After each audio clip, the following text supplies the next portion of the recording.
বিষবৃক্ষ তামাক চাষ থেকে কৃষকদের ফিরিয়ে আনতে প্রায় এক যুগ ধরে কৃষি বিভাগের নানা উদ্যোগের ফলে চলতি মৌসুমে কুষ্টিয়া জেলায় প্রায় 15,000 হেক্টর জমিতে সরিষার চাষ হয়েছে। অল্প সময়ে কম খরচে বেশি লাভ হওয়ায় সরিষা চাষে আগ্রহ বাড়ছে কৃষকদের।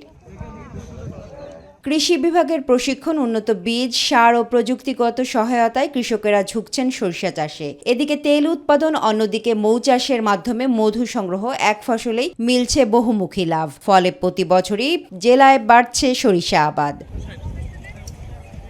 জেলার মিরপুর উপজেলার দুবিল এলাকায় দিগন্ত জুড়ে এবারও সরিষার আবাদ হয়েছে।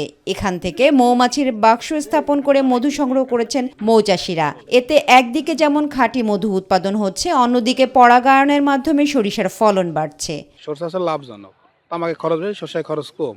মধু ভাঙা, মেশিন ঘোরানো, আরও অন্যান্য বহু কাজ, ফেম তৈরি করা, ফেম বানানো। লেখাপড়ার পাশাপাশি আমি এই মধুর খামারে কাজ করতে খুবই ভালো লাগে। প্রতি বছরের মতো এবারও এই খামার থেকে অস্ট্রেলিয়া, স্পেন, কোরিয়ায় মধু রপ্তানির প্রস্তুতি নেওয়া হয়েছে। মৌচাষিরা জানান, আধুনিক রিফাইন মেশিন পেলে রপ্তানি আরও বাড়বে এবং সৃষ্টি হবে নতুন কর্মসংস্থান। রিফাইন মেশিনটা পেলে আমার যে মধু এখন বাংলাদেশে বিক্রি করছে সে থেকে 4 ডবল দাম আমি বিদেশে পাবো। সেখানে আমার অনেক টাকা মুনাফা আসবে, বাংলাদেশের সুনামও বিদেশে উজ্জ্বল হয়ে উঠবে। মৌ চাষ প্রকল্পে শিক্ষার্থীসহ 30 জনের কর্মসংস্থান হয়েছে।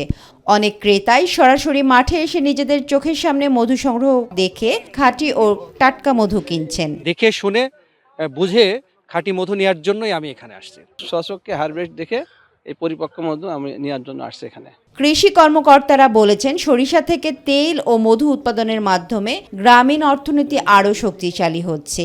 এ লক্ষ্যে সরকারি প্রণোদনা ও কারিগরি সহায়তা অব্যাহত থাকবে। আমরা উদ্যোক্তাদের সহযোগিতা করার জন্য কিছু যন্ত্রপাতি দিয়ে থাকি।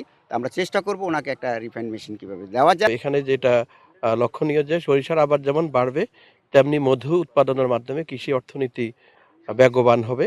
সরকারি প্রণোদনা ও কৃষি কর্মকর্তাদের পরামর্শ ও প্রশিক্ষণের মাধ্যমে আগামী দিনে হাইব্রিড জাতের সরিষা চাষ আরও বিস্তৃত হবে।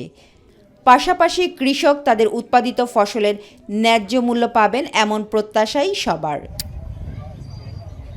তামান্না সাদিকা, মাই টিভি নিউজ ডেস্ক।